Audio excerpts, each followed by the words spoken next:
No niin, siellä osallistujia jonkin verran onkin jo. Tervetuloa tähän tilaisuuteen. Odotellaan vielä hetki, niin kaikki pääsee linjoille. Siellä hyvin osallistujia kertyykin.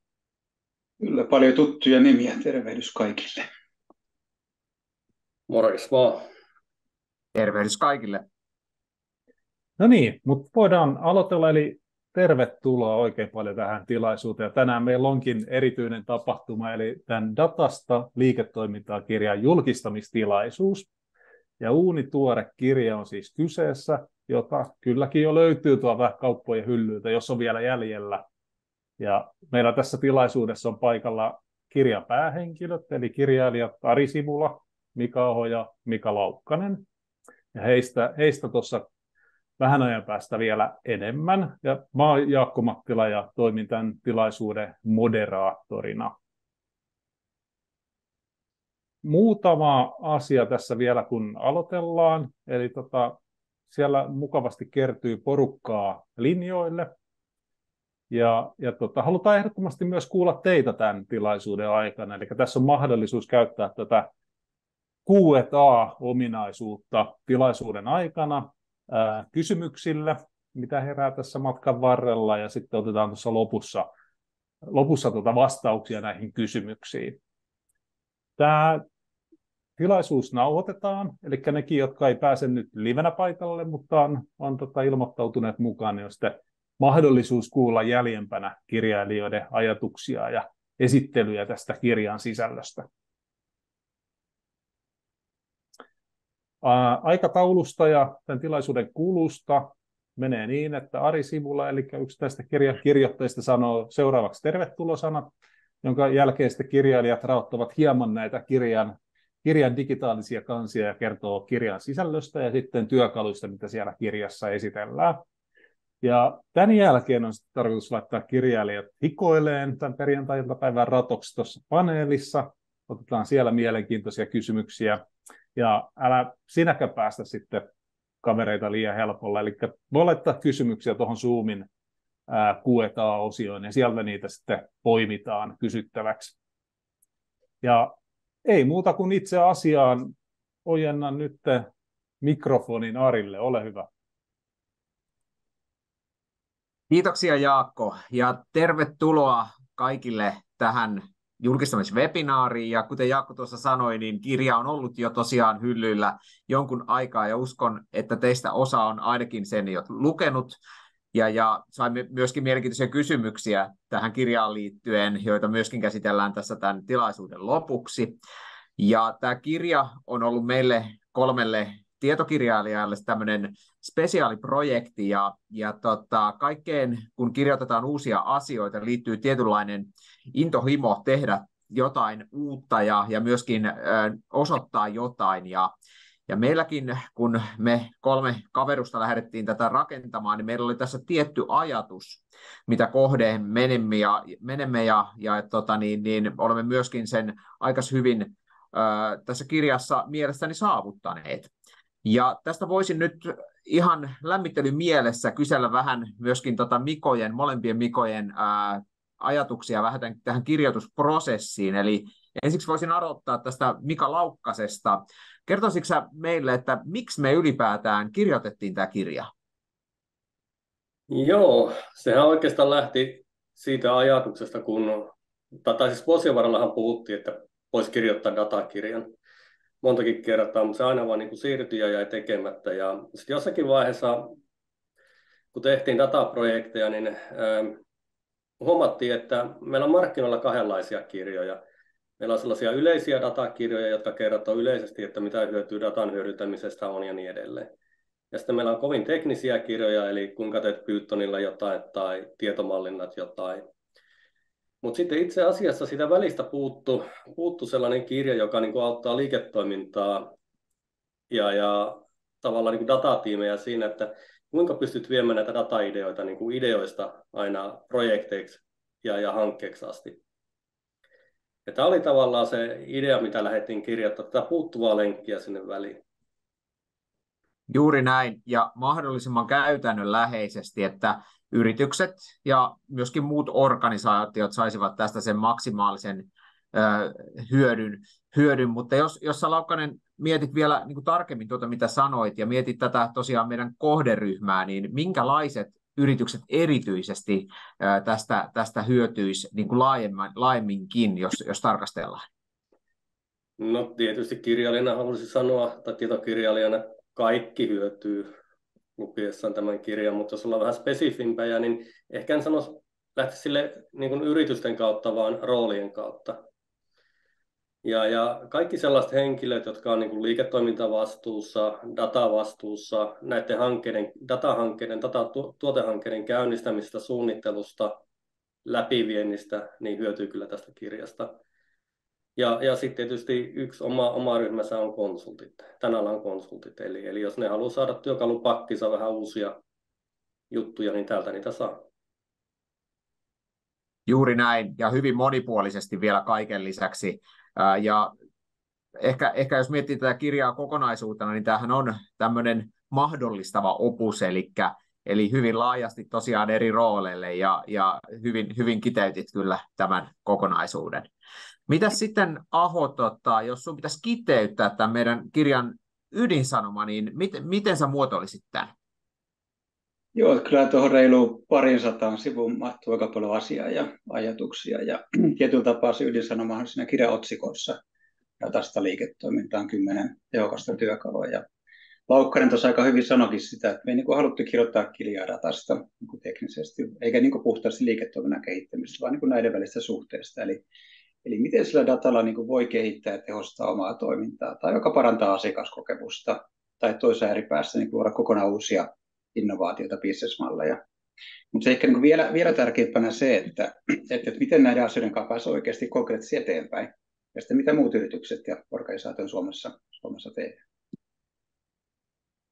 Nimenomaan, ja juuri tuo konkretia on ollut meillä tässä se kantava voima, ja tosiaan, kuten Laukkanen tuossa hyvin veti yhteen myöskin, että paljon löytyy kirjallisuutta, mutta tällaisia, jotka osaa yhdistää nämä kaksi, tätä teknillistä puolta ja toisaalta sitten tätä liiketoiminnallista puolta on huomattavasti vähemmän, ja tämän kautta sitä lisäarvoa nimenomaan pyritään hakemaan. No, ehkä se voisi kiteyttää siihen, mitä tuossa takakannessakin, että tämä on tämmöinen käytännönläheinen kirja, joka tarjoaa konkreettisia vinkkejä datahyödyntämiseen osaksi liiketoimintaa. Juuri näin. Ja se, että tämä on helposti luettava kokonaisuus, joka kyllä pitää hyvin otteessaan. Mutta jos vielä saan vähän, Aho, sua haastaa, niin miksi tämä kirja kannattaisi lukea? Mitä hyötyä tästä voisi saada Lukaseen? Joo, tietenkin jos miettii sitä, että kyllä niin kuin data ja sen hyödyntäminen liiketoiminnassa ja kaikki, mikä mahdollistaa tätä. Varmasti niin tekoäly isompana tällä hetkellä nyt on tämmöisiä niin kuumia aiheita tällä hetkellä. Et siinä mielessä tämä sisältö on erittäinkin ajankohtainen ja merkityksellinen. Ja sitten toki toi käytännönläheisyys. Eli tavallaan ei pelkästään teoretisoida, tuoda viitekehyksiä tai tällaisia, vaan niin kuin enemmän sitä kuin inspiraatiota ja ehkä niin kuin uskoja ja ideoita siihen, että miten sitä omaa yritystä tai organisaatiot voisi paremmin data-avulla kehittää. Eli ehkä niin kuin yhteenvetona voisi sanoa, että kannattaa lukea, jos haluat ymmärtää, että miten sun yritys tai organisaatio voisi hyödyntää paremmin dataa ja saavuttaa sitten menestystä tässä nykypäivän aika paljon digitalisoituneessa maailmassa. Et siihen tämä on niin kuin tosi hyvä lähtökohta. Ja varmasti jos luet, niin voidaan ehkä väittää, että tiedät datasta ja liiketoiminnan välistä suhteesta enemmän kuin ehkä 90% maapallon ihmisistä. Juuri näin. Ja tuossa sanoitkin niitä avainsanoja mun mielestä hyvin paljon, että sen vuoksihan tämän kirjan nimi on Datasta liiketoimintaan, eikä esimerkiksi tekoälystä liiketoimintaan, koska me halutaan myöskin osoittaa tämä, jos mietitään hypeä, mikä on tekoälyn ympärillä, niin se on tosiaan hypeä, eli tämän kirjan kun luet, niin pääset kyllä ulos siitä hypestä aika hyvin, eli tässä on realismia hyvin paljon sisällä. Mutta hyvä, kiitoksia Mikoille. Ja nyt sitten te, jotka olette tässä webinaarissa osallistujina, niin meillä on tästä teille pieni lahja, eli jos ette vielä ole kirjaa hankkineet, ja jos haluatte hankkia toisenkin itsellenne, niin saatte sen himpun verran edullisemmin. Eli Alma Talentin shopista käyttämällä koodia dataletu saatte 20% alennuksen tästä kirjasta, eli kirjatkaa itsellenne tuo ylös. Se on hyödyllinen koodi tässä kohtaa. Mutta hyvä, jatketaan eteenpäin. Meillä on seuraavaksi tässä vuorossa lyhyt seminaariosuus, jossa avaamme tässä kirjassa käsiteltyjä aihealueita eri näkökulmista ja pyrimme myöskin viitottamaan vähän ja luomaan käytännössä katsausta siihen, että minkälaisia asioita täällä on sisällä, mutta toisaalta myöskin, että minkälaiset asiat tällä hetkellä yhteiskunnassa vaikuttaa, kun puhumme datasta ja myöskin digitalisaatiosta. Datallahan on arvonsa, kun puhumme liiketoiminnallisesta arvosta tai käyttöarvosta, ja se kytkeytyy aika moneen asiaan. Jos pohdimme dataa itsessään, niin sehän on lähtökohtaisesti ykkösiä ja nollia, eli suomeksi sanottuna sillä yksin ei ole arvoa. Mutta kun lähdemme hyödyntämään sitä oikealla tavalla, oikeassa kontekstissa siten, että se hyödyttää esimerkiksi liikkeenjohtoa tai osana tuotteita ja palveluita, niin sen arvo nousee merkittävään rooliin. Monenlaisia kokonaisuuksia on nähty ja tullaan myöskin tulevaisuudessa näkemään, missä data on pohjalla, ja sen datan hyödyntäminen on oleellisessa roolissa. Voisipa jopa todeta sillä tavalla, että mikään yritys tai organisaatio ei nykypäivänä toimi ilman dataa ja sen käsittelyä, jonka takia siitä saatava hyöty on merkittävä eri näkökulmista, erityisesti kun se valjastetaan siihen käyttöön, että se tuottaa toimijoille lisäarvoa. Tässä on oikealla puolella tämmöinen hyvä sipulikuvio liittyen datan käyttöön, eli yhteiskunnasta ja asiakkailta tulee eri yrityksille ja muille toimijoille vaatimuksia, johon ne pitää pystyä vastaamaan. Eli tämä dataosaaminen eri näkökulmista, ei pelkästään tekninen osaaminen, vaan myöskin liiketoiminnallinen osaaminen on tärkeää. Ja dataa, jos me pohditaan, että mistä se tarve lähtee, niin se lähtee ihan ihmisistä ja sen käytön kautta. Toki tässä voisi keskustella Googlesta ja Facebookista ja muista hyvin paljon, mutta nykypäivänä kenttä on huomattavasti monimutkaisempi, jonka takia yritysten ja muidenkin organisaation tulee pohtia siten, että miten tämä digitalisoituminen ja data muuttaa heidän toimintaansa eri tasoilla. Ja jos me ajatellaan tätä tällaista ehkä niin kuin insinöörimäistä lähtökohtaa, että teknologialla tehdään sitä, mitä pystytään, niin datan kanssa se ei välttämättä ole se toimivin asia, vaan aina pitäisi olla se lisäarvon tuottaminen ensimmäinen, eli mitä suomeksi sanottuna tavoitellaan niin, että liiketoiminta siitä hyötyy.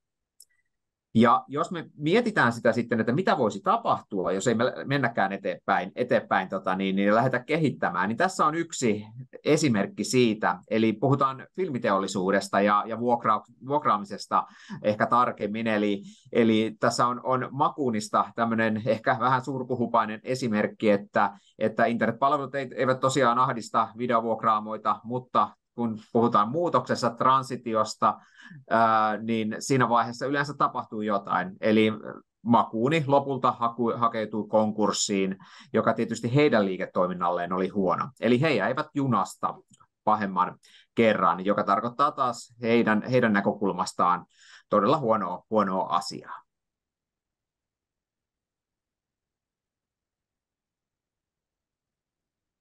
Jees, tässä on yksi tämmöinen konkreettinen esimerkki meidän kirjan työkalusta, nimettiin esimerkiksi datan arvonluonnin nelikentäksi. Sillä kun hyvä työkalu lähdetään tunnistamaan tämmöisiä datapohjaisia käyttötapauksia, laittaa niitä eri näkökulmia lokeroihin.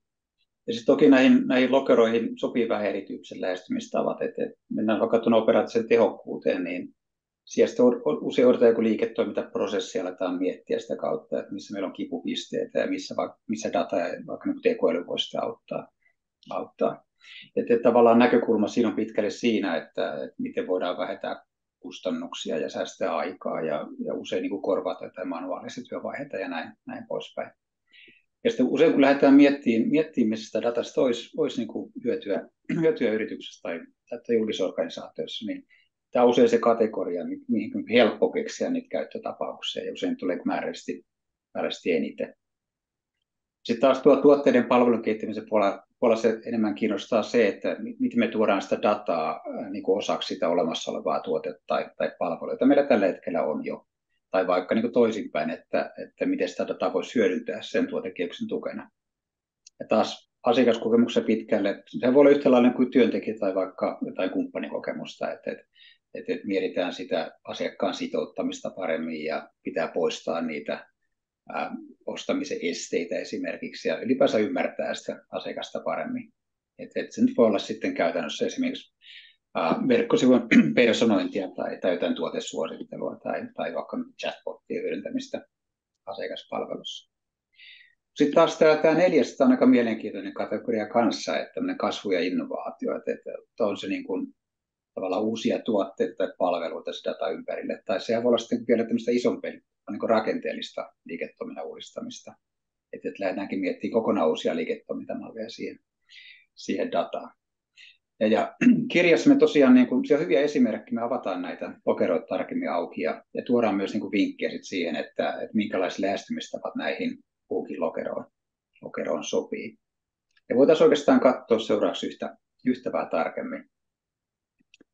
Eli Aiforia on varmaan nimenä monelle tuttu. Tämä oli meillä case-esimerkkinä tuossa kirjassa. Eli tämmöinen suomalainen yritys. Ne on niin kuin rakentanut tämmöisen tekoälypohjaisen ohjelmistotyökalun niin kuin patologian kudosnäytteiden niin kuin digitointiin ja analysointiin. Eli tavallaan heillä on se idea siinä, että niin kuin tekoälyä voidaan hyödyntää syöpädiagnostiikassa, että voidaan tehdä nopeampia ja tarkempia analyysejä. Ja Suomessakin tällaista analyysiä tehdään niin kuin tämmöisiä kudosnäyteanalyysejä noin 1 miljoona vuodessa ja toki niin kuin maailmalla aika paljon enemmän, että sillä on kysyntää tämän tyyppiselle palvelulle on. Se mikä tässä on niin kuin tosi mielenkiintoista on se, että oikeastaan koko Aiforia businessään perustuu dataan ja tekoälyyn. Ja sitä dataa heille tulee ja sitten ne kerää itse näytteitä ja asiakkaat lähettää heille näytteitä ja sitten kun ne menee sinne heidän palveluun, nämä lääkäripatologit voi sitten tavallaan varmistaa niitä tuloksia niin kuin sekunneissa. Ja aikaisemmin se duuni on sattunut viedä vaikka 10 minuuttia per sitten yksi analyysi. Ja tietenkin kun on tuommoinen järjestelmä, se vähän niin kuin virtaviivastaa ja tuo sitä vähän niin kuin ryhtiä siihen patologiprosessiin. Heille niin kuin taustalla on tämmöinen niin kuin ohjattuun oppimiseen perustuva tekoälyratkaisu, joka sitten näistä kuvista etsii erilaisia piirteitä, käytännössä kasvaimia ja solumuutoksia. Ja niin kuin lääkärillä aika vaikea duuni toisinaan, koska ne kuvat on tosi isoja ja näytteet sitten saattaa olla vähän mitä on. Ja heillähän tässä kehitystyössä on mukana myös näitä patologeja. Vähän niin kuin aikeissa pitäisi aina olla sitä substanssiliiketoimintaymmärrystä. Eli käytännössä kehittää malleja sillä tapaa, että ne eka hakee sitä niin konsensusta sen pienen tiimin kanssa, rakentaa se Conampis-malli ja sitten hakee palautetta isommalta joukolta patologeja.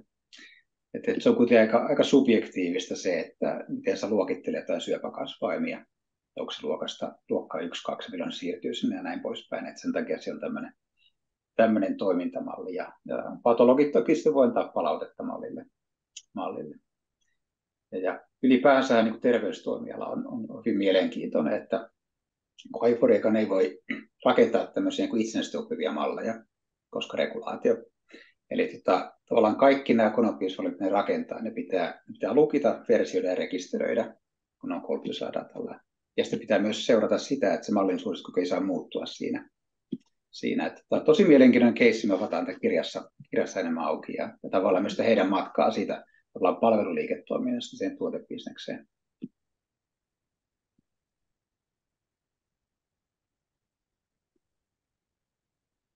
Hyvä. Tämän lisäksi me kirjassa avataan myös keissejä, jotka ei onnistunut, datakeissejä, ei pelkästään tällaisia onnistuneita ja hyvin menneitä kertomuksia. Ja siellä on pitkin kirjaa tavallaan avattu niin kuin eri keissejä ja tässä on jotakin esimerkkejä, mutta mä kerron nyt näistä vain tuon ensimmäisen.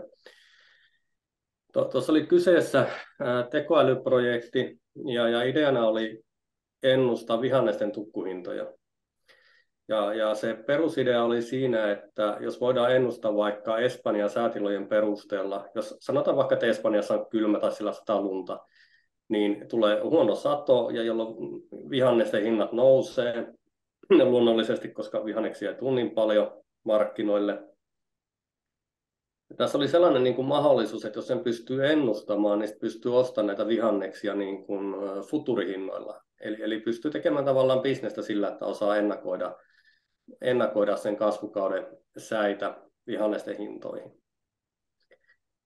Ja tästä lähdettiin tekemään projektia ja ennustettiin eri vihanneksille näitä tukkuhintoja säiden perusteella. Ja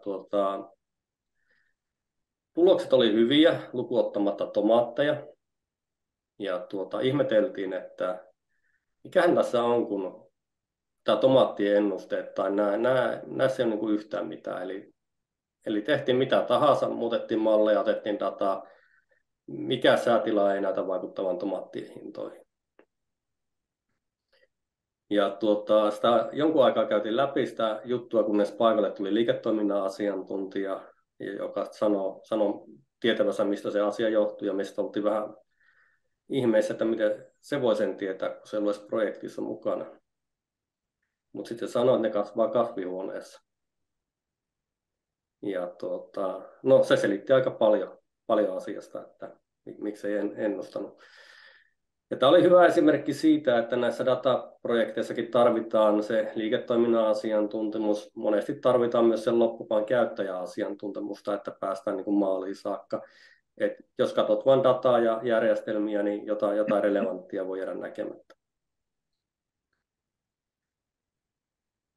Ja tosiaan noista muilta osa-alueilta niin kirjassa on lisää sitten esimerkkejä. Odottakaa näin tekoälyhuumassa vielä, että kaikki kuvat on tehty generatiivisella tekoälyllä. Taustakuva.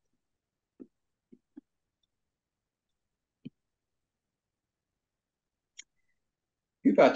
Yksi juttu kans sitten tavallaan miettii sitä, että miten niin kuin pääsee konkreettisesti eteenpäin tässä datan hyödyntämisessä ja tarvitaanko niin kuin datastrategia. Että voitte miettiä datastrategiaa, se on vähän niin kuin pelisuunnitelma, miten dataa hyödyntää liiketoiminnassa. Ja niitä on sitten tehty historiassa erilaisia, monenlaisia eri tarkoituksia. Joskus on aika liiketoimintalähtöisiä. Että keskitytään siihen tavallaan löytää niitä mahdollisuuksia hyödyntää dataa ja miten me linkataan se data liiketoimintaan, että se oikeasti niin kuin liikuttaa niitä liiketoiminnan tavoitteita.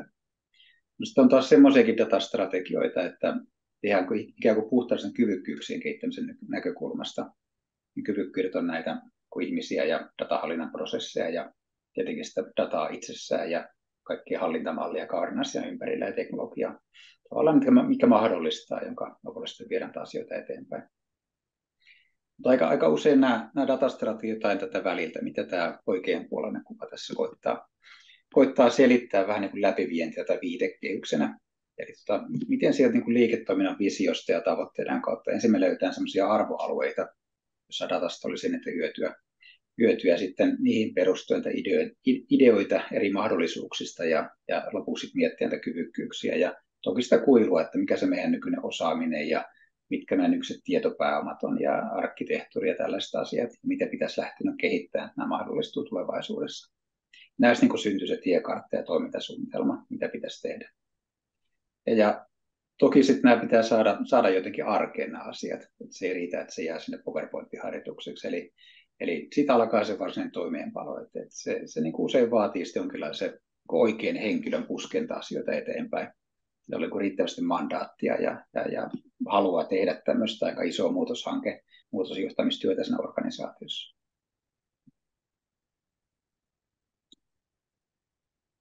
Yes. Ja jos palataan siihen, mitä alussa puhuttiin sitä konkretiasta, ja joskus niin kuin näiden aika vaikeita asioita, tuntuu vaikeilta asioita joskus, että miten niiden kanssa pääsee eteenpäin, niin tosiaan tuossa kirjassa niin avattiin 10 ehkä plus työkaluja eri käyttötarkoituksiin. Että on se sitten näiden liiketoimintamahdollisuuksien tunnistamista tai vaikka datan arvottamista. Että näihin suosittelen tutustua tarkemmin hyvien esimerkkikeissien kautta siellä. Saanko Mika lisätä tähän jotain? Näissä työkaluissa on sellainen piirre, että jos on vaikka datatiimi, jossa on kaikki data-asiantuntijoita, niin välttämättä tällaiset työkalut ei tunnu niin tarpeelliselta, kun kaikki puhuu samaa kieltä. Mutta sitten kun tullaan siihen tilanteeseen, että on useita osapuolia, on datatiimi, voi olla IT:tä erikseen, liiketoimintaa, mahdollisesti muita kumppaneita, ja tarvii kaikki saada samalle sivulle, niin silloin tulee tavallaan näiden työkalujen se keskeisin teho esille. Kiitos, olen saanut sanoa sanottavani.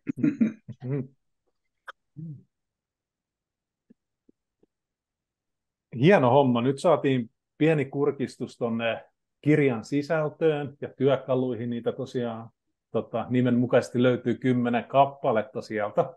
Ja siirrytään pikkuhiljaa tuonne paneelikeskusteluun. Ja voitaisiin tässä välissä ottaa semmoinen pieni niin kuin taustutus vielä, että ketä me niin kuin oikein ollaan. Ketä nämä kirjailijat tässä on. Ja mä oon itse toiminut tässä moderaattorina ja toimin datadesignissa, datastrategia- ja tiedonhallinnan neuvonantajana. Olen seurannut aika läheltä näiden herrojen matkaa tässä kirjojen teossa ja muutenkin työuran aikana. Mutta varmasti olisi ihmisistä ja osallistujista nyt kiva vähän kuulla, että keitä te olette, minkälainen tausta teillä on. Jos aloitetaan vaikka Arista, että mikä sai sut sukeltaan tähän syvään päätyyn lepposalta Tampereen ammattikorkeakoulun vararehtorin sohvalta? No joo, siis ensinnäkin siis data ja itse asiassa koko digitalisaatio, tai ennemmin puhuttiin varmasti tietotekniikasta ja ehkä tietojen käsittelystäkin, niin se on ollut aina lähellä mun sydäntä, että mennään niinkin kauas kuin peruskoulun 7. tai 8. luokalle, kun aloitin näiden erilaisten IT-laitteiden kanssa tekemään työtä, ja toki sitten koulutus ja myöskin työurani on ollut siellä puolella, ja myöskin niin kuin henkilökohtaiset mielenkiinnot, ja toki se myöskin, että on halu auttaa myöskin niin kuin yrityksiä ja muita organisaatioita menestymään datan avulla. Niin tämä on tietysti ollut niin kuin yksi omista henkilökohtaisista drivereistani, miksi tätä kirjaa olen kirjoittanut. No miten sitten Mikoista Aho? Olet toiminut datan hyödyntämisen valmentajana ja kouluttajana ja paljon esillä tuolla verkossa ja blogeissa. Minkälainen sun tausta on, jos tälleen kiteyttää lyhyesti? Joo, kyllä mä niin kuin Ari on pienestä pitäen datan kanssa parissa ollut ja sieltä sitten löytänyt aikoinaan työuran ja siitä sitten tohturoitunutkin. Että sillä ponnistaan sieltä tekniikan kautta liiketoimintaa, mikä on välttämättä semmoinen niin kuin helppo polku aina ollut. Ja välillä suurimman osan työurasta tehnyt konsulttiyrityksessä varmaan 16 vuotta, välillä yrittäjänä ja nyt taas sitten uudestaan yrittäjänä. Ja se tietenkin, niin kuin, kun tämmöisessä liiketoiminnassa, missä me ollaan, niin mekin jos liikkeiden konsultteja uskominen, että kirja on kuitenkin sellainen, että se ei niin kuin happane kauhean nopeasti. Et toki siellä on tämmöisiä niin kuin henkilökohtaisia brändäystavoitteita sun muita taustalla, minkä takia tämä hankkeeseen lähdettiin. Mutta toki se, että saadaan niin kuin omia ajatuksia kanssa paperille ja jaettavaksi hyviä ja huonoja kokemuksia tästä matkalta 20 vuoden ajalta. Hyvä. Ja mites sitten toinen Mika? Suthan ystävien kesken tunnetaan nimimerkillä ML, eli Machine Learning. Minkälainen tausta sulla on? Joo, minä kiinnostuin jo itse asiassa data-asioista tosi nuorena, että mä olin jo myöhäisteininä kiinnostunut ja sitä kautta opiskelemaan 90-luvulla niitä juttuja. Ja ehkä uskallan väittää, että 90-luvulla data-analyytikko tai datajutut ei ollut maailman seksikkäimpiä ammatinvalintakuvioita. Ja siinä itse asiassa jo niinä vuosina tuli tekoälyasiat ensimmäistä kertaa esille ja jo 2000-luvun vaihteessa ensimmäisiä AI-ratkaisun tyylisiä koneoppimisjuttuja tuli tehtyä. Ja pari vuotta olin tuolla Stakeisilla nykyisellä THL:llä ja sen jälkeen ollut oikeastaan sitten konsulttifirmoissa ja konsulttiyrittäjänä yli 10 vuotta, että se on tausta. Kiitoksia kaikille. Ja no nyt voidaan olla tätä itse niin kuin paneelikeskustelu tässä. Teillä on hyviä mielenkiintoisia esimerkkejä tuolla kirjassa ja vähän niin kuin oppejakin sitten tälle datamatkan varrelle, mutta usein kuulee, että nämä niin kuin datahankkeet, ne tavoitteet ei täyty, eli joudutaan skouppaamaan jossain projektin vaiheessa ulos sitten hienoja asioita, mitä ollaan alun perin ideoitu ja millä ollaan myyty sitä projektia, niin mistä se johtuu? Ollaanko liian optimistisia? Eikö olla tarpeeksi suunniteltu vai miten tähän tullaan? Haluanko vaikka Laukkanen? Minä voisin kommentoida. Me jossakin vaiheessa tutkin useita kymmeniä tietovarastoja, lähinnä tekoälyprojekteja, joissa joko oli itse ollut mukana tai sitten oli ollut kollegoita tekemässä. Ja ennen kaikkea niitä, mitkä ei välttämättä mennyt kauhean hyvin tai ei saavuttanut tavoitteita. Ja tämä nyt ei ole tieteellinen tutkimus, mutta ne tulokset, tai ne johtopäätökset, mitkä tein siitä, oli, että tärkein syy oli yksinkertaisesti liian heikko suunnittelu. Eli ei tarpeeksi paneuduttu asiaa etukäteen ja lähdettiin ehkä vähän liian toiveikkaasti matkaan tai unohdettiin jotain keskeistä. Toinen asia, mikä tuli sitten esille, että datan laatu voi oikeasti yllättää. Eli vaikka olisi hyvinkin valmistauduttu, niin kun avaat jonkun legacy-järjestelmän ja sieltä se data tulee, niin et koskaan tiedä ihan varmasti, mihin olet ryhtynyt ennen kuin näet sen. Niin. Ja jos vielä lisää, niin sitten vielä ehkä yksi asia on myös joustamattomuus. Eli kun jompikumpi näistä kahdesta ekasta toteutuu, eli asiat menee vähän kaakkoon, niin sitten ei ole sitä joustavuutta niin kuin hyväksyä tilannetta, vasten painetaan, niin kuin yritetään pysyä siinä projektin aikataulussa ja tehdään teknistä velkaa, jolloin se tilanne tavallaan vaan pahenee eteenpäin mentäessä. Mutta tarkoittaako se, että niin kuin kaikkea ei voi suunnitella, eikä kannata suunnitella tarpeeksi etukäteen? Joo, nimenomaan. Siis dataprojektit on melkein täysin varmoja siitä, että jotain yllätyksiä tulee, josta et tule tykkää. Ja se kannattaa olla niin kuin mielessä jo, kun lähtee liikkeelle. Saako kommentoida tähän jatkoon? Tuossa oli Laukkanen mun mielestä avasi hyvin tämän, mutta kyllä toi niin kuin ennakko-odotusten hallinta on myöskin tosi tärkeässä roolissa, eli kaikki ymmärtävät, myöskin liiketoiminnan henkilöt, että mitä tässä haetaan. Että mä, Laukkanen, vähän nyt varastan sulta tämän, minkä sä oot aikoinaan sanonut, koska se on aika hyvin sanottu, että haluttiin auto, mutta saatiinkin bussi.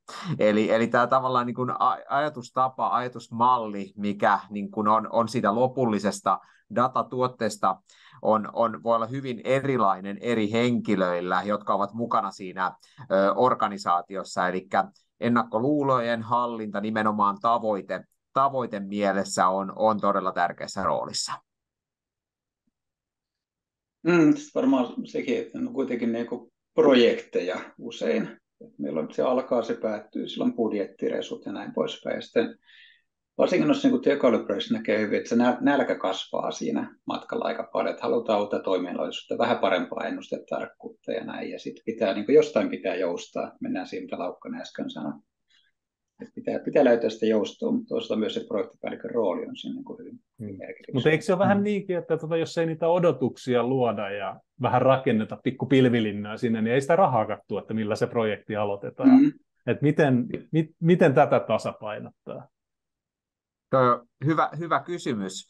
Ja se, että nimenomaan niin kuin myyntimielessä, kun myydään, niin tosiaan, niin kuin sanoit, nuo pilvilinnat ovat sinänsä tärkeässä roolissa, mutta samaan aikaan myöskin ne ennakkoluulot, eli jos mietitään asiakkaita ja asiakaskeissejä, niin ne on tietysti erilaisia, että millä tavoin käytännössä halutaan myydä, mutta se realismi on monessa kohtaa hyvä, koska silloin onnistutaan paremmin. Toki silloinkin voidaan epäonnistua. Tuossa Laukkanen puhui tuosta datan laadusta, joka on se yksi aidosti oikeasti se hankala ja saattaa olla myöskin niitä sellaisia tilanteita, että on hyvin erilaisia käsityksiä sitä datan laadusta ja myöskin datan saatavuudesta. Eli niiden kaikkien hallinta on oleellisessa roolissa. Mutta toki, niin kuin Jaakko sanoit, niin myyntityö on niin ikään myöskin tärkeää. Ja tuossa on se, että siellä tarvitaan, niin kun, mikä myös on tullut monta kertaa vuosien aikana selville, niin oikeanlainen henkilö vetämään sitä datahanketta, jolla on ehkä sitä myyntitaitoa, sitä innostamisen taitoa, mutta tietyllä tavalla myös realistisuutta, että jalat pysyy maassa, että se ymmärtää myös, mitä ollaan tekemässä. Voisiko tässä yksi olla niin kuin ajatella lääke myös se, että osallistetaan, ne joille myydään, niin osallistetaan siihen arkeen näkemään se, että mitä täällä nyt tapahtuu ja minkälaisten ongelmien kanssa siellä painitaan, että miksei se tekoäly nyt luo meille uutta bisnestä nyt. Mä voin vastata tuohon. Kyllä vaan, näin se on. Ja myöskin se käsitys, tosiaan kun puhutaan tästä hypetyksestä, joka on nyt tällä hetkellä tosiaan tekoälyn ympärillä valtavaa, on se, että ensimmäisenä ei tosiaan lähdetä rakentamaan sitä neuroverkkoa, jos oikeasti aidosti jonkunnäköinen PI-raportointi riittää. Eli tästä näkökulmasta juuri siten, että ymmärretään käytännössä se, että mitä tavoitellaan, ja osallistaminen on monessa kohtaa hyvä ja myöskin tässä hyvin toimiva. Ja sitten on tosi tärkeää, että saa myös sen tavallaan liiketoimintajohdon siihen innostua ja mukaan niihin projekteihin. Kyllä ne niin parhaat keissejä kuitenkin ne, missä on ollut sit se divarijohtaja tai joku vähän alemman tasohenkilö mukana. Jopa niin kuin niissä, kun lähdetään kehittämään jotain datatuotetta, on se sitten joku tekoälyratkaisu tai kukausiraportti tai mikä sitten onkin, mutta tavallaan tuosta innostavuutta ja tietenkin budjettia, mandaattia tehdä asioita ja sitä liiketoimintaymmärrystä. Ari tuossa sivuskin tekoälyä, ja nyt on tosiaan niin kuin kova hype päällä, mitä tuota linkkarista lukee, niin kaikki yritykset sitä käyttää ja hyötyy siitä tosi paljon, mutta mitä niin kuin, onko se niin kuin hypeä, mitä hyötyä siitä oikeasti te olette nähnyt tai ajattelette, että sillä on liiketoiminnalle, onko jotain konkreettisia niin kuin hyötyjä, mitä siitä on yritykselle tai organisaatiolle? On näitä tehty tässä vuosien aikana. Yksi, mikä mulle se hiljattain, että iso teollisuusyritys, heidän tämmöinen palveluliiketoiminnan divisioona, että siellä tehtiin erilaisia tekoälyratkaisuja. Yksi niin liittyy esimerkiksi niin toimittajan ostohinnan ennustamiseen. Että heillä on niin viisi tämmöistä globaalia tiimiä, mikä tekee semmoista kuottausta toimittajille käytännössä, niin kuin heidän duuni on tehdä sitä, ja yksi niistä tiimeistä tekee semmoista estimointia pikkusen käsin perustuen kaikenlaisen sappidataa ja hankintadataa ja materiaalidataa ja näin poispäin. Mutta kuitenkin ne joutuu valtaosan tarjouksesta lähettämään toimittajille, että heillä on niin 5000 aktiivisesti. Siellä sitten lähdettiin miettimään, että voisikohan tuon kuitenkin tehdä jotenkin toisinkin ja rakennettiin sitten Konapiis-malli siihen, ja se toimi niin tosi hyvin, että jos se keskivirhe oli näillä käsiennustajilla joku 800 €, niin se oli 45 € sitten sillä mallilla. Myös semmoiselle tuotteelle, mitä niin ei ollut suoraan siinä sappidatassa. Ja idea tietenkin, että sen pystyy skaalaamaan sitten kaikille muillekin globaaleille tiimeille ja nopeuttaa prosessia, plus se, että asiakas saa tiedon siitä varaosasta, mitä se on tilaamassa, mennyt 3 päivää, vaan se saa heti tiedon siitä, että milloin se on saatavissa ja mitä se maksaa. Sen verran mä voisin tuohon kysymykseen vähän ehkä uudelleen muotoillakin sitä, Jaakko, pahoittelen. Ole hyvä. Niin kuin tällaiset koneoppimisratkaisut, jos niitä sanotaan tekoälyratkaisuksi, niitä on jo laajasti käytössä yrityksissä. Ja hyvin paljon on ratkaisuja, jotka toimii niin kuin ihan osana muuta toimintaa. Siinä ei enää tavallaan mitään ihmeellistä suurimmalle osalle. Isompi kysymys on, miten nämä kielimallit, generatiivinen AI, miten ne tulee muuttaa asioita. Ja se on nyt ehkä se isompi porkkana tällä hetkellä. No tuleeko mieleen jotain, niin kuin, ChatGPT nyt kaikki varmaan päässyt testaamaan ja vähän miettinyt, että miten se voisi auttaa arjessa tai yleensä niin kuin liiketoimintaa, mutta mitä hyötyä generatiivisesta tekoälystä voisi olla tai on? No tavallaan se iso hyöty on siinä, että saat siitä keskustelukumppani, interaktiivisen kumppani. Se ei ole pelkästään niin kuin staattinen malli, niin kuin joku koneoppimismalli, kun se on, että se antaa jonkun ennusteen vaikka. Vaan sä voit kommunikoida sen kanssa. Ja itse käytän ChatGPT:tä oikeastaan päivittäin eri tarkoituksiin. Yksi on, koska minä olen aika huono koodaaja, niin minä pyydän aina speksaa sille, että koodaa sinä tämä, että se tekee koodia ja minä kopioin se sieltä. Ja näin musta tulee paljon parempi koodaaja. Kyllä. Tulee aika paljon muokkaan tämmöinen kuin yrityksen sisäisen tiedon haku esimerkiksi. Pistäkin kaikki dokumentit ja datat sille, että voi sitten vaikka jotain HR-poliitikoita kysellä sieltä ja tämän tyyppistä, mikä on ehkä aika vaikea löytää jostain intranetistä. Ja toki jossain niin kuin mediassakin, mitä on tuossa viime aikoina tehty, niin kaikki siihen sisällön tuottamiseen. Sitä on se otsikon tekstin varjointia, tehdä vaikka selkokielistä uutista jostain tekstipätkästä, kuvituskuvien tekemistä ja tällaista. Että siellä on paljon mahdollisuuksia.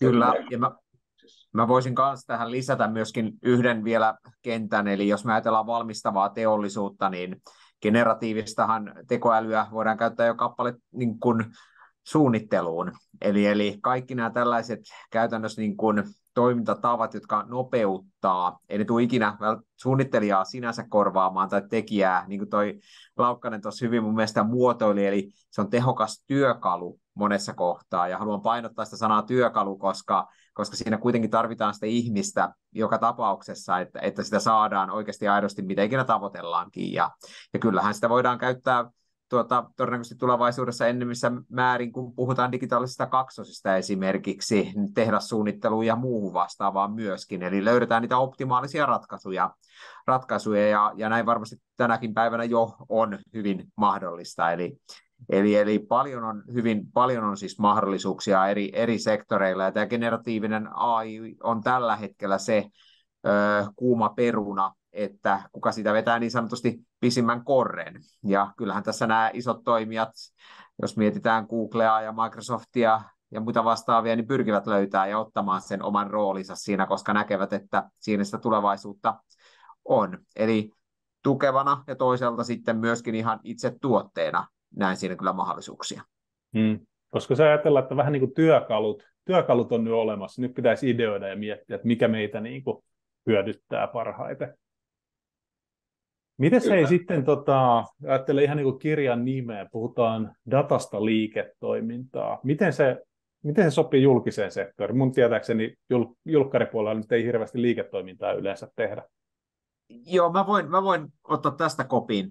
Eli siis tämä kirjan nimi, kyllä Jaakko, olet siinä ihan oikeassa. Datasta liiketoimintaan on kirjan nimi, mutta me voidaan miettiä bisnestä ja liiketoimintaa myöskin laajemmin, eli puhutaan ehkä toiminnasta niin sanotusti, eli myöskin julkisella sektoreilla on hyvin edistykkeisiä dataratkaisuja eri organisaatioista, ja jos nyt julkisia esimerkkejä otetaan, niin hyvänä esimerkkinä ehkä sitten Yle, joka myöskin löytyy meiltä yhtenä keisinä tästä kirjasta, eli soveltuu todella hyvin, ja samat työkalut toimivat siellä myöskin, ja myöskin nämä erilaiset dataperiaatteet ja esimerkit, niin niitä löytyy myöskin täältä kirjasta. Eli vaikka puhumme liiketoiminnasta, niin tarkoitamme ehkä siinä niin laajempaa kontekstia. Eli voi niin kuin yleistää vähän niin kuin samat jutut sinne julkkaripuolelle myös. Kyllä. Onko niissä, kun ajatellaan nyt vaikka dataprojekteja, ja vähän puhuttiin just siitä, että kaikkea, no ei varmaan muissakaan projektissa kaikkea voi ennustaa ja suunnitella etukäteen, mutta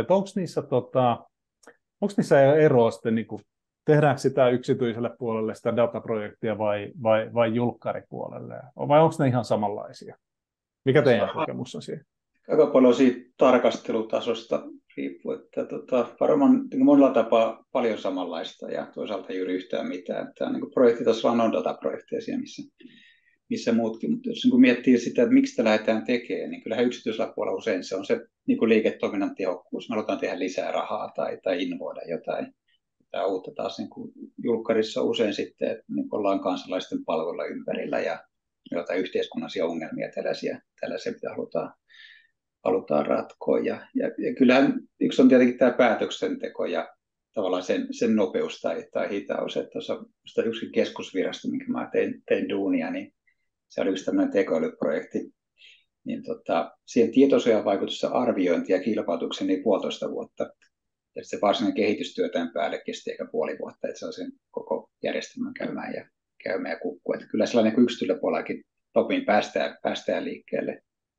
Mutta taas jos vielä yhden tuon, niin ehkä niin kuin osaamisen näkökulmasta itse näe oikeastaan mitään eroa. Että molemmilla puolilla on tosi hyviä henkilöitä ja sitten jos miettii näitä niin julkisrahoitteisia organisaatioita, niin Veikkausta ja Yle, niin kyllä siellä ollaan tosi pitkällä jo niin kuin datan ja tekoälynkin hyödyntämisessä, että mietitään vaikka Yle Areenaa, kaikki suosittelumoottorit, mitä siellä on, ei sen ihan hirveästi Netflixille häviä siinä hommassaan. On, ja näitä on myöskin muita hyviä organisaatioita, että tietysti Kela myöskin on yksi, jossa hyödynnetään laajasti, ja tosiaan ne motivaatiot, kuten Mika tuossa sanoi, on varmasti hyvin erilaisia tästä, mutta kyllä toi niin kun päätöksenteko ja sen tukeminen, puhutaan nyt sitten vaikka tiedolla johtamisesta, ne on tärkeässä roolissa myöskin julkisella puolella, ja sen datan saaminen sitten erilaisiksi dashboardeiksi tai muihin vastaaviksi, niin se on yksi kokonaisuus ilman muuta. Kyllä. Joo, tässä varmasti niin kuin, julkisella puolella ollaan oltu tällä tiedolla johtamisen matkalla ja määritelty näitä strategioita ja visioita ja lähdetty tekemään asioita ehkä ja sama yksityisellä puolella tietysti, mutta sitten ehkä mitä vähän puhuttiin näistä tavoitteiden saavuttamisestakin ja siitä, että esteitä tulee matkalla vastaan, mutta onko teillä jotain neuvoja tämmöiselle organisaatiolle, jotka haluaa aloittaa tämän matkan tai sitten yleensä niin kuin tehostaa tätä datan hyödyntämistä? Mitkä heidän ne askeleet olisi, tai mitä olisi syytä ottaa huomioon? Kuka haluaa vastata? Niin kai se niin kuin pitäisi lähteä siitä niin kuin ylhäältä, että mikä se datan rooli on siinä yrityksen tai organisaation strategiassa ja visiossa, ja mitä me sillä datalla halutaan tehdä ja saavuttaa, että mennäänkö sen datastrategia ytimeen siinä. Niin ja mitkä ne tavoitteet on siinä kaikessa, niin kuin ylätasolla, ei pelkästään se yksittäisen datatuotteen tai ratkaisun tasolla. Kyllä, ja mä voisin ehkä vielä lisätä tähän sen, että kyllä niin kuin organisaatiokulttuurillahan on myös valtava vaikutus tähän, eli miten sitä dataa halutaan hyödyntää ja arvostetaanko sitä dataa tärkeänä resurssina, pääomana. Eli se on aivan äärimmäisen tärkeässä roolissa, ja tosiaan se, että mun mielestä Aho tuossa kiteyttikin asiaa hyvin, että tavallaan semmoinen systemaattinen kautta suunnitelmallinen lähestymistapa ja toisaalta sitten ne tietolähteiden niin kuin käsitys kautta sen datan laadun niin kuin hanskaaminen. Eli suomeksi sanottuna, että ei yritetä niin sanotusti kävellä City Markettiin ja sanoa siellä, että nyt halutaan tietovarasto tai halutaan tekoäly tekemään jotain, vaan ymmärretään se organisaation oma tilanne sekä se käyttökulttuuri, koska olkoon se dataratkaisu minkälainen vaan tai se datatuote kuinka hieno vaan, jos ei sillä ole käyttäjää, sillä ei tehdä mitään. Eli käytännössä sen ymmärtäminen, että mitä kaikkia sillä voidaan tehdä, on tosi tärkeässä roolissa. Oletteko te nähnyt sitten niin kuin näiden organisaation menestymisessä eroja? Mika puhui tuosta ylhäältä alaspäin menemisestä, mutta että osa sitten lähtee sieltä niin kuin testailemaan uusia asioita. Siellä organisaatiossa saattaa olla muutama tämmöinen superstarata, joka lähtee sitten, osaa tehdä asioita, tekee omalla koneella, sitten porukka alkaa huomata, että hemmetti, näistä voi olla hyötyäkin, ja sitten miettiä, että okei, että toivottavasti toi kaveri ei vaihda ikinä työpaikkaa, että me saadaan nämä, että joku ylläpitää ja saa tuotettua meille nämä insightit. Mulla olikin hyviä kokemuksia, tällä niin kuin bottom-up-tyyppisestikin, että ehkä sellainen vähän keskijohtovetoisesti ja innovoidaan, ideoidaan, ja on saatu ehkä myytyä sitä ajatusta sinne liiketoimintajohtoon vielä, mutta sitten tehdään joku semmoinen tosi konkreettinen juttu, jolla näytetään sitä arvoa, ja sitten saadaan innostua sitä muuta organisaatiota. Mutta se vaatii just semmoisen niin kuin oikeanlaisen tai oikeanlaisia tyyppejä sinne, jotka uskaltaa ja lähtee draivaan näitä juttuja. Mutta kyllä on sama syy sanottava, että onnistumisprosentti bottom up versus top down on aivan eri luokkaa. Että kyllä. Sieltä alhaalta ylöspäin niin pitää olla hyvät tyypit ja hyvät ideat ja hyvät onnistumiset, että se yleensä toimii. Niin, joo, ollaan kuitenkin ihmisiä tässä, että meillä on insentiivejä monella organisaatiossa ja sitten katsotaan vähän kapeakatsoisesti ja optimoidaan sitä omaa tai oman tiimin tai organisaatioyksikön tekemistä. Joo, se on vähän metikointi ja kaikki, niin ei se ole helppoa aina. Näin se menee, ja toihan on toi bottom up, että jos sieltä päin lähdetään, niin se myyminen, sun pitää olla kova myyjä siinä vaiheessa ylöspäin, varsinkin jos on organisaation johdossa on ajatusta siihen, että data ei ole hyödyllistä ja se ajatusmaailma on toisenlainen ehkä. Mutta sitten taas toisaalta, kun Jaakko mainitsit näitä tällaisia pellopelottomia, jotka lähtee itse kokeilemaan ja testaamaan ja näyttämään, niin niillähän saattaa olla valtava vaikutus siihen, että ymmärretäänkin hetkemästä hetkonen, että tämähän on tosi arvokas juttu, että mehän nähdään tällä tämmöistä ja voidaan tehdä tommosta ja näin poispäin. Niin sehän edesauttaa hirveän paljon sitten taas sen datan käyttöönottoa ja myöskin sitä starttia sille datamatkalle. Siinäkin auttaa se, jos organisaatiossa on jo päätetty tavallaan, että meillä voi olla tällainen pellepeloto-osasto. Ja me otetaan siltä pellepeloto-osastolta niitä ideoita vastaan. Niin silloinhan se on täysin niin kuin eri tilanne, jos organisaatiokulttuurissa että lähdetään kokeilemaan ketterästi ja tekemään tällaisia juttuja. Kyllä. Ja se varmaan niin kuin usein vaatii, että niin kuin ihmiset motivoituvat, että näkee jonkun hyvän esimerkin. Että okei, hei, meillä joku kaveri yksin pystyy tämmöisen tekemään, että mehän voitaisiin niin kuin isommalla porukalla organisaation tukemana tehdä jotain vielä niin kuin isompaa ja hienompaa. Juuri näin. Hei, mä oon katsonut tuossa, meillä on tullut aika mukavasti tuonne kysymyksiä, en ole ehtinyt niitä kaikkia vielä lukeen tuossa, mutta hei, laittakaa sinne osallistujat kysymyksiä, mitä tässä herännyt, käydään niitä kohta läpi, mutta että ehkä tähän paneelin tässä vaiheessa voisin kysyä, että kaikki ei varmaan aina mennyt putkeen, vaikka konsultit niin aina mainostaakin, mutta tuleeko mieleen jotain hauskoja kommelluksia tai vähemmän hauskoja kommelluksia projekteista, jotka ei olekaan mennyt sitten ihan putkeen. Mika tuossa nyt heitti jo noista tomaateista yhden jutun. Tuleeko teille muille mieleen jotain hyviä esimerkkejä?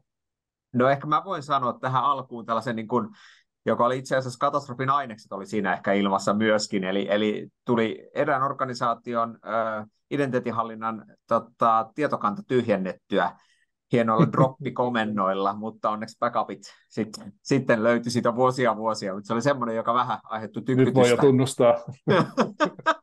Kiitos vanhentunut. Varmaan nuo epäonnistumiset aina siellä niin kuin parhaiten mieleen. Minusta itsekin joskus sössynyt tämmöisen ison pörssiyhtiön liiketoimintaraportoinnin siis vahingossa tuotantoympäristön päälle ja sitä sen sitten hetki kovasti selviteltiin. Mutta yksi mikä tuossa itse tuli mieleen, tämmöinen case oli tämmöinen konepaja, oli siis ihan alkupaisa silloin heillä tämmöinen toiminnanohjausjärjestelmä, että yleensä sen kun kattaa kaiken tilaustoimisketjuhallinnan ja materiaalit ja tässä vähän tuotantoa pyörittää ja toimituksia lähettää, niin heillä ERP-järjestelmä oli flappitaulu. Siellä oli lisättynä asiakkaat, tuotteet ja toimitusajat. Sitten oli sarakkeita, joissa oli erilaisia työvaiheita, hirveäkaseen Tussilana merkkasi raksi työvaihe suoritettu. Ja sitten kun se toiminta heillä sitä vähän paisui, niin se oli 2 kokonaista seinää toimistolla vuodattaan flappitauluilla ja postislapuilla. Mutta nykyään ovat kyllä vähän digitalisoituneita toimintaa, että siellä on taitaa olla 3000 tuotetta ja 1000 tilausjonossa, niin voisi olla aika vaikea tehdä flappitaulua postittilapuilla nykyään. Joo, voi olla, että Miro ja muiden myötä tämä postit-business on vähän kärsinyt, mutta kyllä niilläkin varmasti käyttöönsä vielä. Tuleeko Laukkasella vielä jotain kommelluksia mieleen, vai eikö ole ikinä mitään sattunut? No vähän samantyyppinen kuin Arillakin. Mä olin vasta aloittanut konsulttia, sitä on pitkä aika, ja mä olin tällä isolla matkapuhelinvalmistajalla ylläpito-hommissa tietovarasto. Jotain sattui, ja sitten mä sain semmoisen listan eteen, että sen listan mukaan piti tehdä toimenpiteitä. Siinä listalla se 5. toimenpide oli jotain tällaista, että pudota kaikki tietovaraston taulut. Vähän aikaa mietin sitä, että viittisikö ne pudottaa. Mutta nuori konsultti, en rupea keikuttaa venettä ja epäilemään, kun muut on kirjoittanut ohjeen ja pudotin tietovaraston taulut. Seuraavassa kohdassa luki ohjeessa, ennen kuin pudotat tietovaraston taulut, kopioi ne stakelle.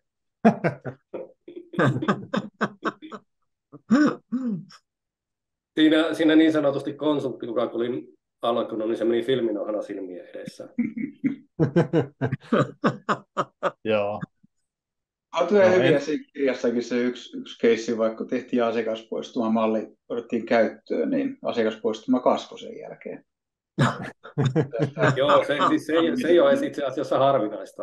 Niin on käynyt monelle siihen on omat lääkkeet vähän väärällä viestillä. keksitty. Hyvä. Nämä on aina mielenkiintoisia tämmöiset niin kuin käytännön kokemukset, ja ehkä kuulla sekin, että muillekin on sattunut joskus jotain. Mutta voitaisiin siirtyä eteenpäin. Meillä on tosiaan tuossa katselin, että on tullut jonkin verran kysymyksiä tuonne. Kiitos panelisteille tästä. Mä itse asiassa tuossa just ennen tätä julkkarin alkua pakko oli GPT:stä kysyä joku mallikysymys, jos ei kukaan kysy mitään. Ja en tiedä, koittakaa vastata, mutta tuli tämmöinen, laitoin vielä siihen, että hauska kysymys, että ei mitään normidatalautukysymystä, mutta että jos data olisi eläin, niin mikä se olisi? Olisiko se esimerkiksi nokkela kettu vai joku monimutkaisempi, kuten vaikka mustekala? Ameba.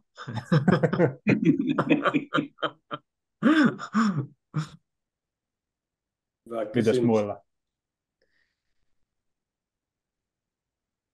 Joo. Mä sanon, että se on kissa. Mä rupesin omapäinen. Tylsää koiraa, mikä kaikilla on, mitä koulutetaan. Mutta tottelee aika hyvin. Teiltä parempi vastaus. Kysymys. Joo. Otetaan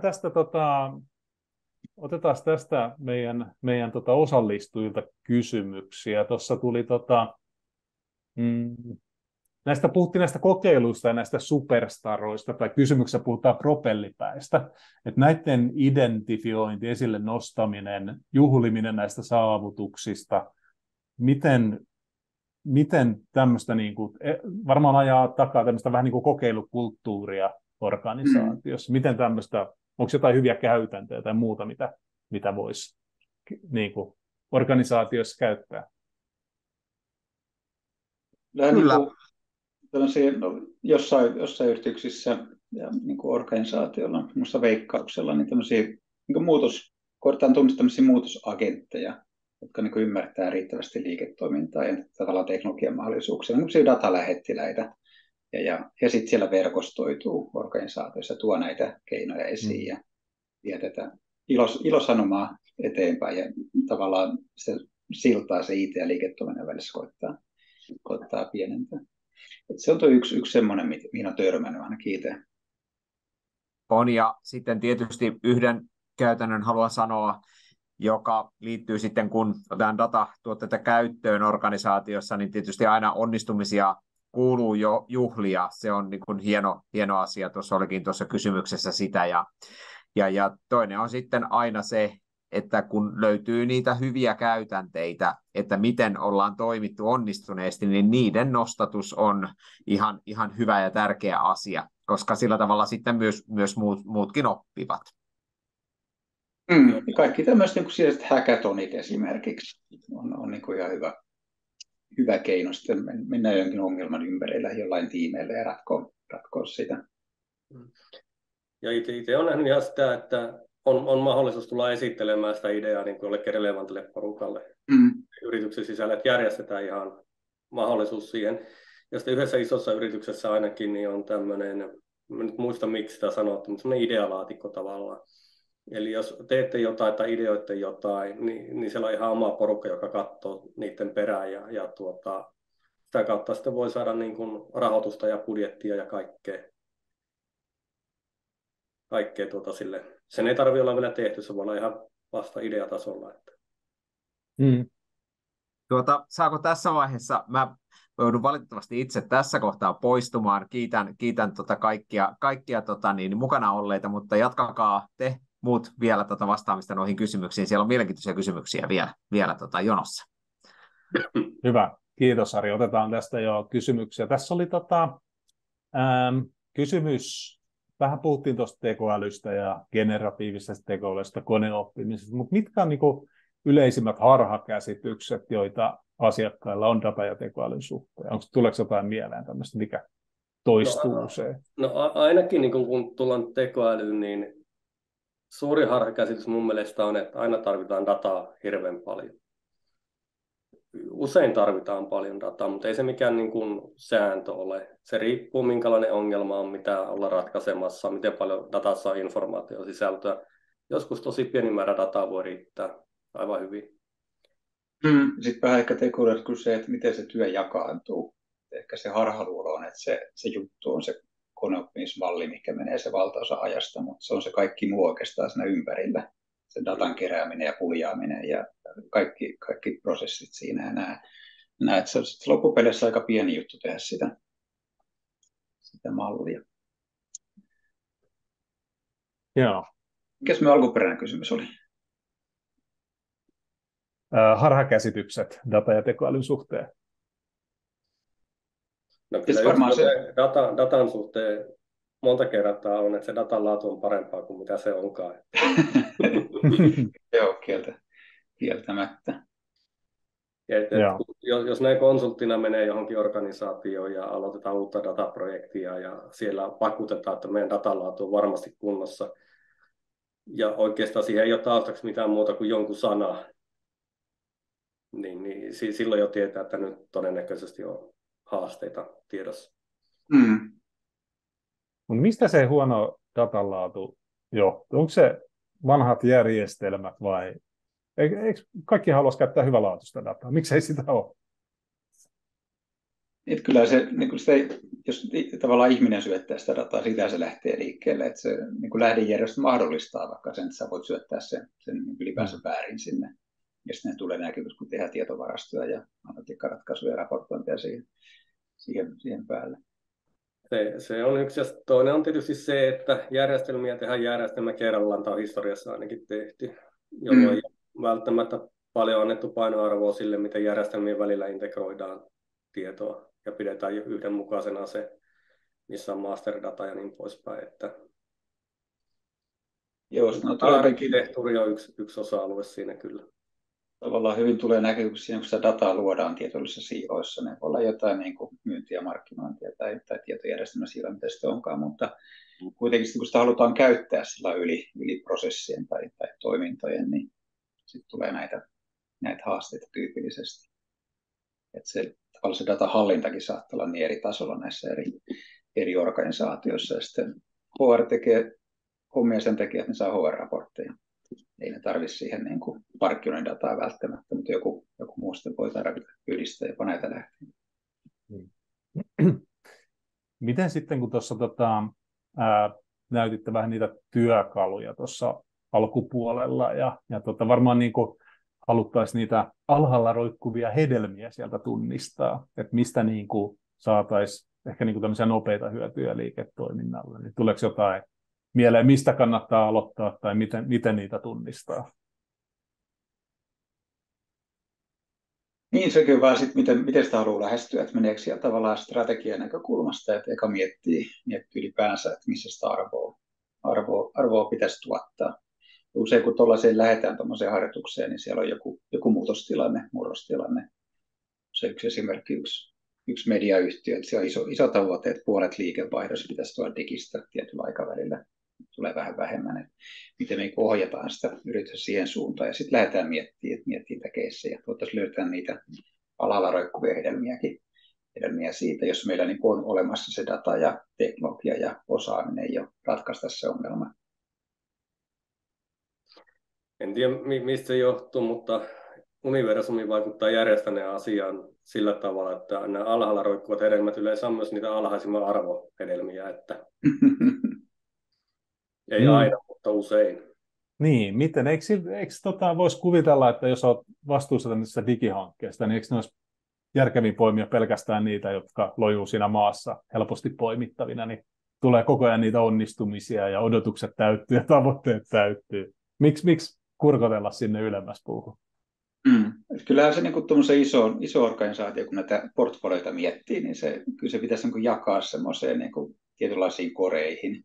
On se vaikka sitten Harvard Business Schoolin Ambition Matrixin mukaan, että on se core-juttuja, jossa se tavallaan se markkina olemassa, asiakkaat on olemassa, teknologiaosaaminen on olemassa, ja sitten on näitä adjacent- ja transformational-tyyppisiä juttuja, joissa varmaan niin se liiketoiminta-arvo on valtava. Me yritetään ehkä tekemään uusia niin menee uusille markkinoille, ja rakentaa uusia teknologisia kyvykkyyksiä, mutta siellä voi olla sitten niin kuin tosi isoja juttuja, mikä on tulevaisuudessa mahdollisia. Ehkä näitä dataprojekteja pitäisi vähän leipeloidakin sillä, että tämä on innovatiivinen projekti ja sitten joku on vähän helpompi projekti, että odottaa se, että jos halutaan tehdä jotain vähän mullistavampaa, niin jos se olisi helppoa, se olisi varmaan jo tehty, tai muutkin olisi tehnyt se. Että siinä on se riski feilata myös olemassa. Ja myös sekin, että löytää semmoisia niin perustavaa laatua olevia juttuja, mikä sitten niin kuin mahdollistaa vaikka 10-20 muuta juttua, että rakentaa se tiekartta niin senkin mukaan, mikä tietenkin on ihan itsestään selvää, mutta näin se ei tyypillisesti tapahdu. Joo. Tuleeko mieleen jotain kysymys niin liiketoiminta-alueista, missä voisi olla hyötyä data- ja tekoälyn käytöstä erityisesti? Varmaan vähän kaikilla alueilla, mutta tuleeko mieleen jotain, mikä on nyt pöydällä ehkä? Niin, kyllähän kaikki hyötyy. Ja sitten voisi miettiä sitäkin näkökulmasta. Osa on vähän dataintensiivisempiä kuin toiset jostain myynnistä. Usein on aika paljon erilaista dataa ja siellä saadaan sitten konkreettista hyötyä aika nopeastikin aikaiseksi.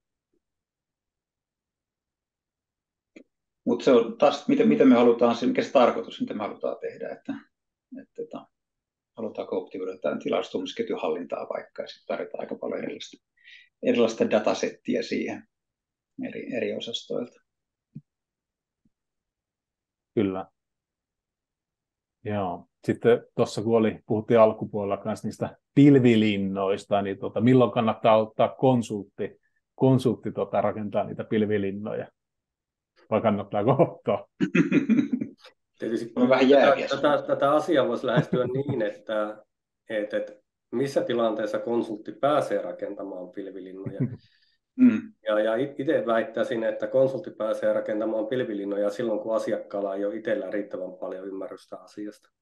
Eli silloin konsultti vie ja asiakas vikisee. Joo, kun ei liian riippuvaiseksi jää, niitäkin on nähnyt, että on niin kuin kaikki on vähän niin kuin sit ulkostettu, ettei oikein enää näkemystä, mitä siellä tapahtuu, rahaa palaamaan. Koska tietysti kun näitä konsultointitoimeksiantoja on tehty, niin joskus on voinut tulla niitä pilvilinnojakin.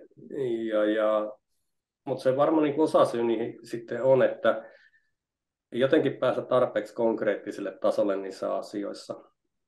Ja se on myös niin kuin tavallaan sen asiakkaan vastuulla viedä sitä konkretiaan päin. Et pelkästään niin korkealentoiset tavoitteet, että me halutaan olla datayritys tai jotain muuta, ei niin kuin loppupeleissä sitten kuitenkaan hirveästi auta. Ne on enemmän visioita ehkä sitten.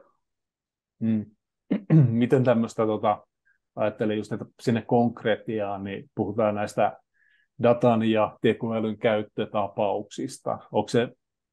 Miten te näette sen niin kuin konkretisoinnin niiden kautta ja miten se menee sinne niin kuin käytäntöön? Varmaan jollain tavalla pitää mitata niitä ja miettiä se liiketoimintahyöty, mikä niistä tulee.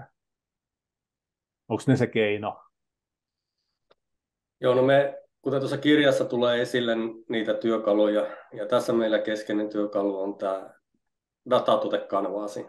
Mä nyt muistan tarkkaan, onko siellä 10, 11 vai 12 eri kohtaa.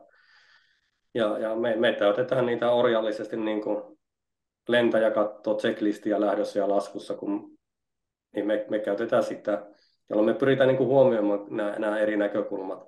Ja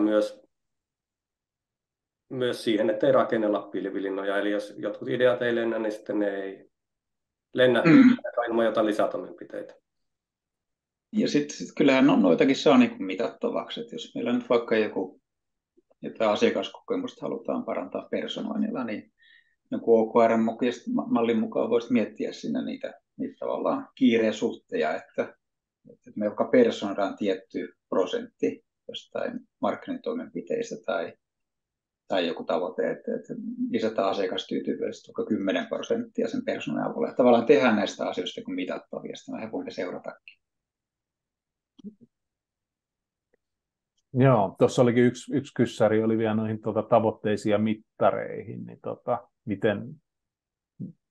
mitä näette, minkälaista hyviä mittareita tuommoiselle hankkeelle? Ehkä liittyy niihin odotuksiin ja tavoitteidenkin asetantaan. Onko ne niin kuin, että lisää liiketoimintaa 20% vai jotain muunlaisia?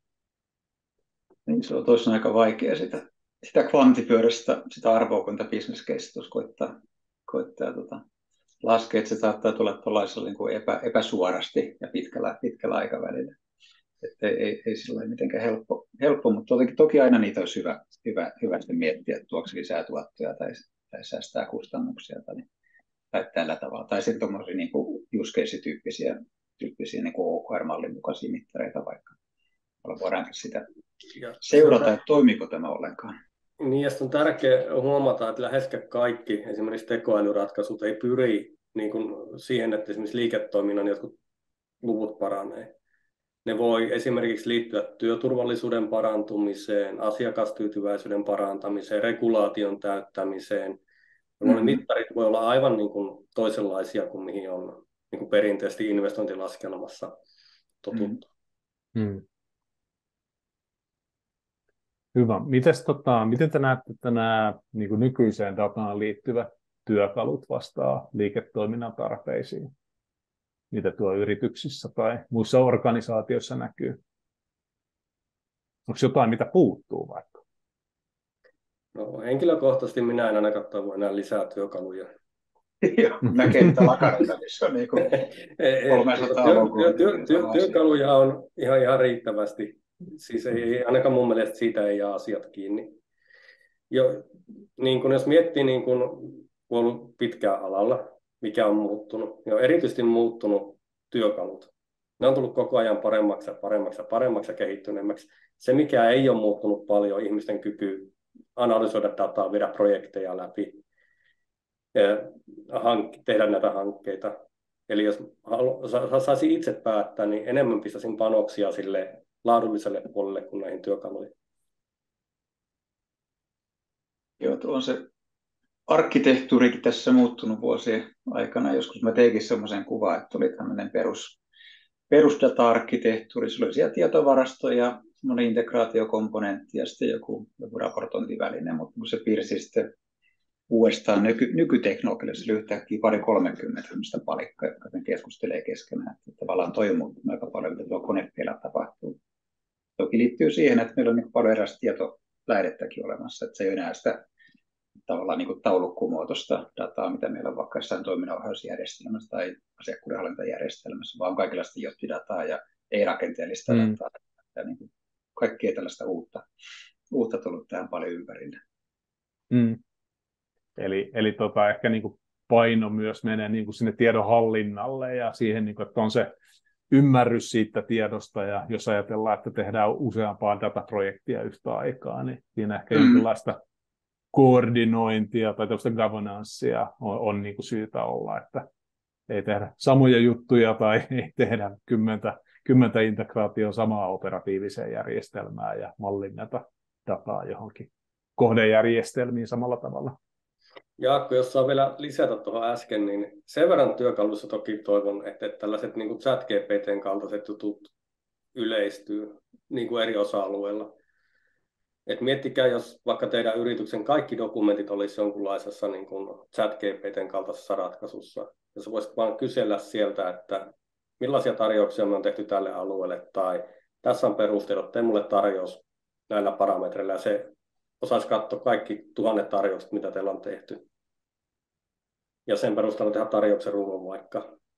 Niin toki tämän tyyppisiä työkaluja olisi hieno saada, ja varmasti saadaankin lisää. Ja varmaan yksi hyvä prinsiippi, mitä niin kuin yritysarkkitehtuurissa yleensä näkee just se, että jos otetaan uusi työkalu, niin sitten pitäisi joku vanhakin lähteä sieltä. Että ehkä tämmöinen just, että ei ole niin kuin just se mosaiikki, mitä Aho tuossa vähän kuvaili, että kaikki mahdolliset niin käytössä, niin ei ole ehkä se niin kuin ideaalitilanne. Niin. Ehkä itselle kanssa tuli mieleen tuossa, että vähän puhuttiin myös sitä testailusta ja että on nopea rakentaa ja näitä supersankareita organisaatioissa, mutta mikä siinä on sitten, kun on nämä työkalut, sä saat niin kuin koneelle helposti otettua dataa, käytettyä pilvityökaluja, mutta miksei ne asiat mene tuotantoon?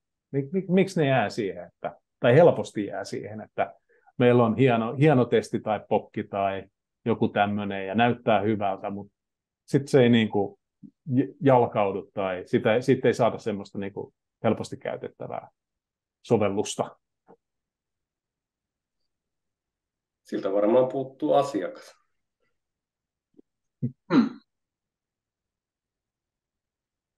Et vaikka niin, organisaation sisällä, niin sä tarvitset sille omalle datatuotteelle sitä ideaalista asiakkaa sieltä, joka ostaa sen. Ja niin kuin hämmentävää, että monessa paikkaa niin kuin se data on saatavilla, se on viety vaikka tietovarastoon, vähän tehty sinne Tableau Overflow-raporttia sun muuta, mutta sitten kukaan ei käytä niitä. Miten ihmiset saa käyttää niitä, mitä siellä on tehty, että eikö ne sitä hyötyä, eikö ne tiedä, että mikä se taustasyy on. Mielenkiintoista pohdintaa kanssa. Joo, tulee myös mieleen tuosta niin kuin jalkauttamisesta, että jossain keississä ollaan just mietitty, siis katsottiin ihan palverikäytön, mikä on niin kuin yrityksen palverikäytön, mitkä on toistuvat palverit siellä, mihin voi tuoda näitä raportteja tai dashboardeja. Okei, jos meillä on kuukausipalveri jostain myynnistä, niin katsotaan se tämän dashboardin kautta. Että niin kuin meille tulee se vähän niin kuin, että tämä on nyt se meidän fakta, ja jos se ei pidä paikkaansa, niin me muutetaan sitä niin kuin siellä työkalussa, kuin se, että joku raapii jostain PowerPointille luvut näytettäväksi. Ei sitä monta vuotta oli yksi keissi, että johtoryhmälle tulostettiin aina paperit sinne johtoryhmän palveriin. Varmaan sama data on saatavilla sieltä helposti järjestelmistä. Joo. On tässä tekemistä vielä sekä konsulteilla että yrityksillä ja julkisilla organisaatioilla. Kyllä. Katsotaan, oliko meillä vielä kysymyksiä täällä. Tuossa liikkeelle lähdöstä oli just, että mitä ne ekat stepit voisi olla. Joo, onko jotain, mitä te olette itse oppinut datasta? Onko mitään ihmeellisiä, yllättäviä oivalluksia tai löydöksiä tullut datan kautta omassa toiminnassa tai asiakasprojekteissa? Kyllä asiakasprojekteissa useinkin on tullut mutta niitä nyt ehkä tässä voi lähteä avaamaan, että mitä ne on ollut, mutta joskus on niin kuin tavallaan mielenkiintoista asiakasprojektissakin, jos pääsee siihen saakka, että pääsee jopa analysoimaan sitä dataa, että mikä se sisältö on ja miten se vaikuttaa asioihin, ei pelkästään pistämään sitä purkkiin ja raportille tai johonkin tekoälysovellukseen. Varsinkin tekoälyprojekteissa on tullut joskus sellaisia insightteja, joita ei niin kuin ehkä ennen projektia saatu odottaa.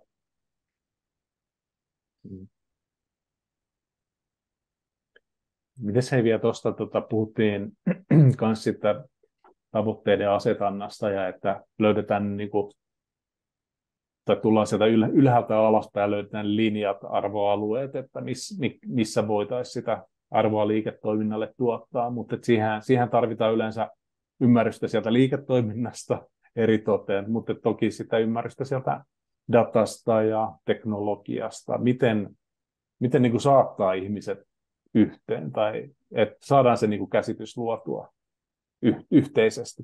Onko se sitten visio tai strategia? Onko jotain hyviä konsteja siihen? Ehkä tähän liikkeelle lähtöön liittyen just. Nyt kyllä se, mitä tuossa kirjassakin puhutaan niin datastrategioista, tekoälystrategioista, niin tavallaan tällaisen viitekehyksen kautta, jos sitä juoksuttaa, niin siinä kaikki sekin sitouttaa. Sitten on pakko sitouttaa ylintä johtoa ja sitten tuoda niihin työpajoihin tai keskusteluihin, haastatteluihin sitten niin erityyppisiä ihmisiä. Että se ei ole pelkästään liiketoimintaa tai IT:tä, vaan tuodaan ne kaikki sitten yhteen, niin aidosti keskustellaan niistä asioista.